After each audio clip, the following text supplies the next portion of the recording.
Pues el informe sobre la familia en España es la actividad central del Instituto desde su fundación y pretendemos resolver, digamos, en un solo informe una visión general sobre cómo está la familia en España, tanto en indicadores, matrimonio, natalidad, población, etcétera, qué medidas familiares se están tomando a nivel de administraciones públicas, básicamente la nacional, y cuáles serían las propuestas ante estos problemas, esta situación.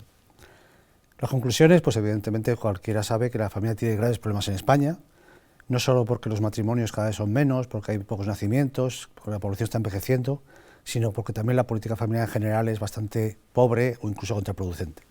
El descenso de matrimonios en España y también en general en el mundo occidental tiene una serie de causas. Centrándonos en España, evidentemente la primera causa es cultural, o sea, estamos en una sociedad que culturalmente es muy hostil a la familia y al matrimonio, pero también todo eso va acompañado de un entorno hostil tanto a nivel laboral, donde es difícil encontrar trabajos estables, en la vivienda, ¿no?, donde realmente es muy complicado formar nuevos matrimonios y encontrar viviendas asequibles, a nivel, digamos, incluso de ayudas, ¿no?, porque también cuando una sociedad, digamos, desprecia el matrimonio, no le presta ninguna ayuda, ningún reconocimiento, pues todo eso va generando una situación donde los jóvenes, en general, no se sienten llamados al matrimonio, no lo consideran una opción básica en su vida y entonces muchas veces lo van retrasando o eludiendo incluso.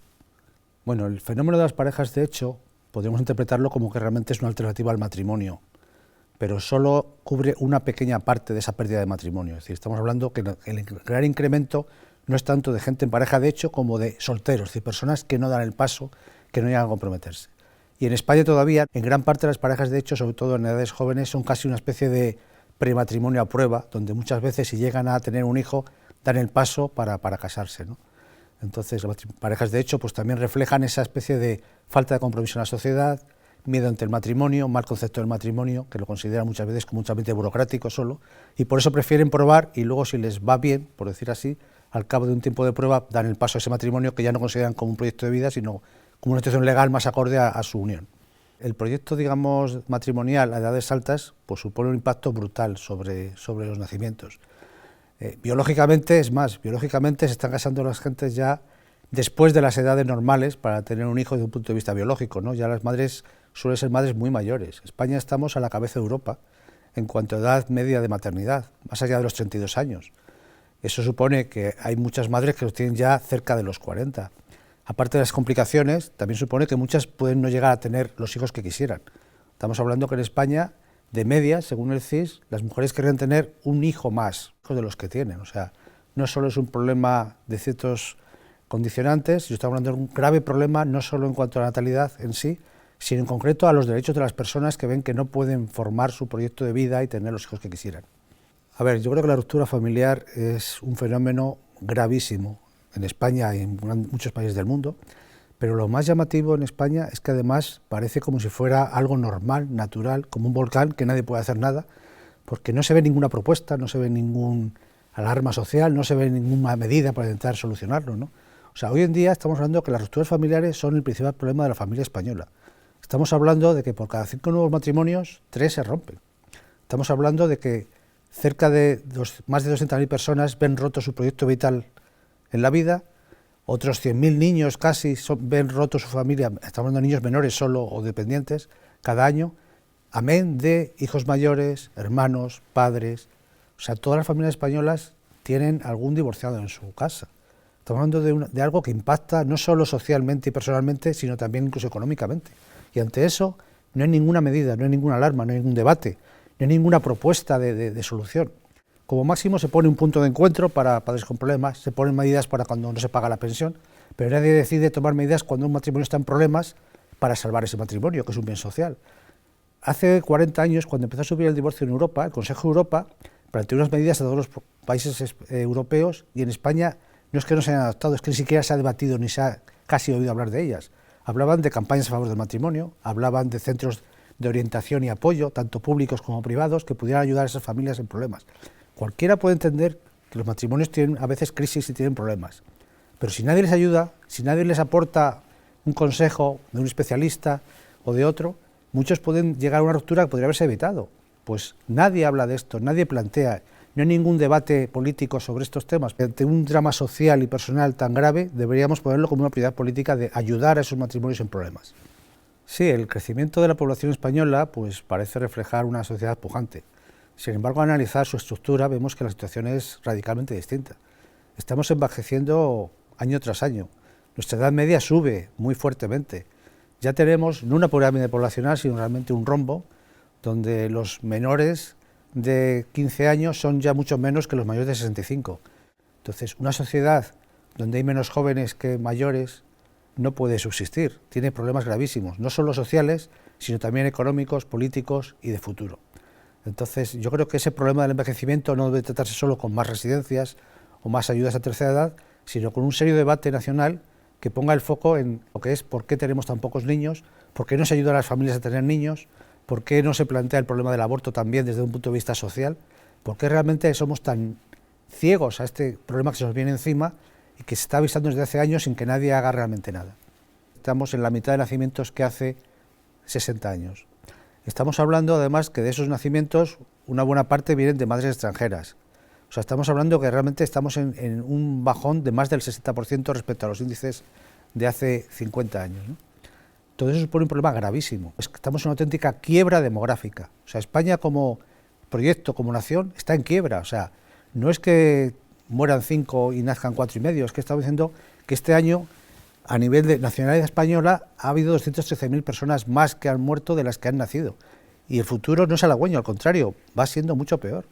Entonces, esa quiebra demográfica requiere grandes medidas. Y la primera es ser consciente de ella y que todos los partidos políticos, toda la sociedad, se ponga ese debate en el centro y se tomen medidas de una vez. Porque además esto no es un tema que se resuelve de un año para otro. Es un tema a largo plazo. Hay que poner los cimientos, hay que ponerse a hacer cambios vitales, hacer una política de familia que realmente cambie esto, ¿no?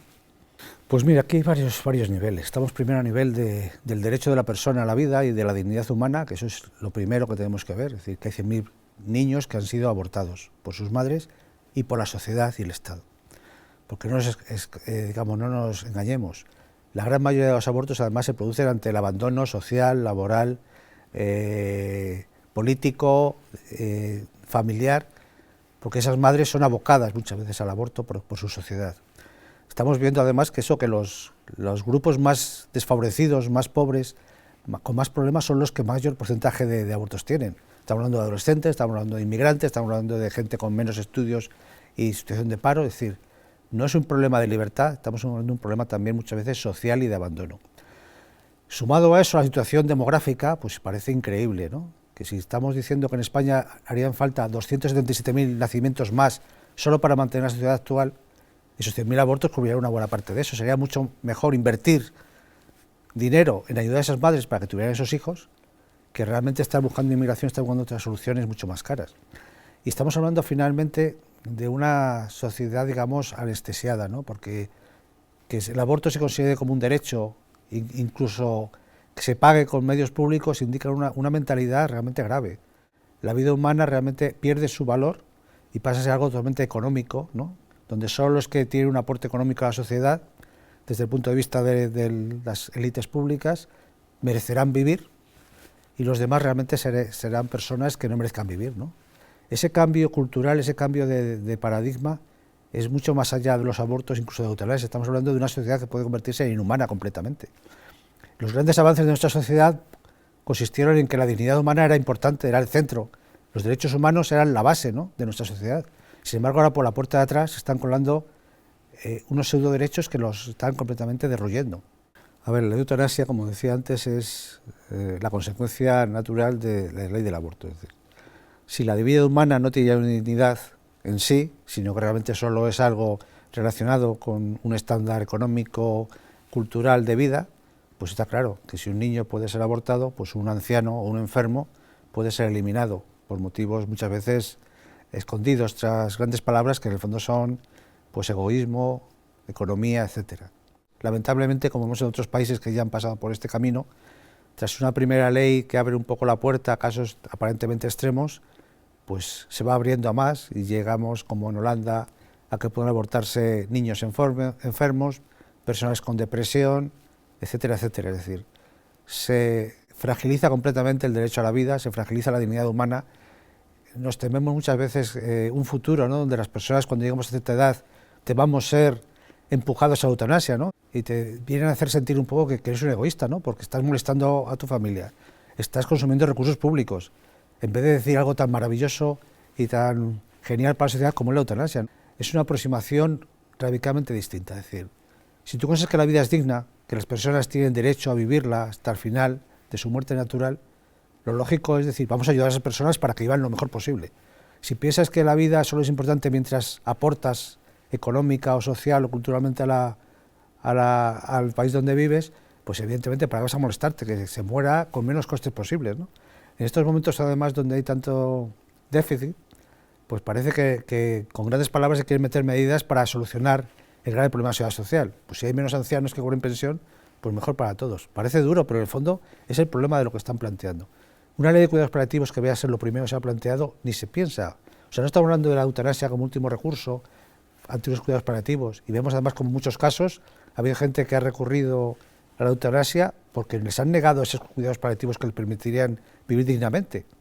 Entonces, es un problema muy grave, cultural, sociopolítico. Si consideramos que la vida humana no es digna de vivirse, salvo que cumpla sus estándares establecidos por el poder político, estamos en una sociedad muy enferma y muy problemática para nosotros. Debería ser una prioridad política, ¿no? Pues bien, cuando analizamos las medidas políticas que se acercan a esto, vemos que no es que no ayuden, no es que ayuden mal, es que son radicalmente negativas y problemáticas para la familia. Estamos hablando desde que la ley de divorcio exprés fragilizó el matrimonio hasta convertirlo en un contrato basura, o sea, diríamos que es más fácil darte de baja en tu compañía telefónica o de gas que de romper un matrimonio. Estamos hablando de que las ayudas por hijo a cargo, que serían la base de la política familiar en Europa, en España teníamos congelado la cantidad y además con unos límites inferiores al salario mínimo interprofesional, con lo cual solo una de cada 8 familias podían cubrirlo. Bien, tras muchos años pidiendo que eso cambiara, pues el año pasado cambió por fin. Fue eliminada, porque dijo el gobierno que bueno, que con el ingreso mínimo vital estaba cubierto, es decir, consideraban que solo las personas en exclusión grave podían cobrar esa ayuda. No tenían derecho los padres con hijos a tener una ayuda por tener hijo. Evidentemente, nadie va a tener un hijo para tener una ayuda de 25 euros al mes. Pero el tener una ayuda implica, aparte de la ayuda en sí, un reconocimiento social, un reconocimiento cultural. En Europa estamos hablando de que esas ayudas son universales en la mayoría de los países, estamos hablando de que tiene una media de 100 euros, estamos hablando de que se reconoce a la familia su papel y a la natalidad como un bien social. Estamos hablando de que aquí el gobierno anterior, de las pocas medidas que hizo positivas para la familia, fue el complemento de maternidad para las pensiones, para las mujeres trabajadoras, y este gobierno ha hecho una nueva complemento que ya no es de maternidad. El de maternidad ha desaparecido. Ahora es un complemento para combatir la brecha de género. Ya no hay un complemento para maternidad. Ya no hay ninguna medida que favorezca la maternidad. Estamos hablando que los 100 euros por hijo a cargo para madres trabajadoras en el IRPF, aparte de cobrarlo solo pocas madres, porque muchas no tienen una nómina, una seguridad social en esos años, está congelado desde que se creó, hace ya más de 15 años. Estamos hablando que ha perdido ya casi un 30% de su valor. Estamos hablando de que no hay una política familiar en España, hay 4 medidas aisladas que encima están desapareciendo. Entonces tenemos un problema gravísimo, impactante, que alcanza a toda la sociedad. Estamos hablando de que las medidas son pocas y encima desaparecen. Y estamos hablando de medidas muy negativas, por ejemplo, en fiscalidad. El IRPF es un impuesto claramente antifamiliar, porque la progresividad aplicada de forma individualista penaliza a las familias doblemente. Tenemos un problema gravísimo, la familia es la base de la sociedad y las medidas, en vez de ayudarla, van contra ella. Por eso es necesario un cambio drástico, 180 grados. Establecer la política familiar como una política de Estado esencial, que además la familia se considere como un bien social y que además hay un mínimo consenso para que no sea un baile cada 4 años que vaya desapareciendo. La política familiar debe ser el próximo objetivo a nivel nacional para realmente sobrevivir como sociedad. Ante una quiebra demográfica como la que tenemos, ante una quiebra social muchas veces de la familia en gran parte de España, es necesario medidas importantes y no podemos seguir en el silencio y en el abandono. Si quieres ver más contenidos de Alto y Claro TV, suscríbete a nuestro canal de YouTube.